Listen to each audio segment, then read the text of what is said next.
La survie politique de Silvio Berlusconi de plus en plus menacée. Le chef du gouvernement a remporté un vote test sur les finances publiques du pays, mais perdu sa majorité au Parlement.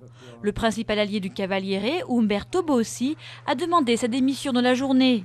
Mis sous tutelle par le FMI et Bruxelles, le pays risque à son tour d'être emporté par la crise de la dette. Qui sera le nouveau Premier ministre grec? Loukas Papademos, un ancien haut responsable de la Banque centrale européenne, fait figure de favori. Georges Papandréou a de son côté demandé la démission de ses ministres en vue de la formation d'un nouveau gouvernement. Nord Stream ouvre ses vannes à l'Europe.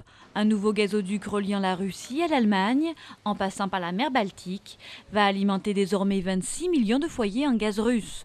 Un enjeu stratégique pour la Russie, face au litige à répétition entre son géant gazier Gazprom et les pays de transit, Ukraine en tête. Le Var, de nouveau placé en vigilance orange. De fortes pluies sont annoncées dans l'après-midi. À Fréjus, quelques 350 personnes ont été évacuées par précaution. Les intempéries ont fait au moins 5 morts dans le sud. Des fleurs à perte de vue dans le désert d'Atacama au Chili. C'est l'étendue la plus aride de la planète et pourtant, cette année, pas moins de 200 espèces uniques au monde ont éclos du fait de précipitations exceptionnelles. Un écosystème fragile, menacé par les pratiques de certains visiteurs et l'intense activité minière dans la région.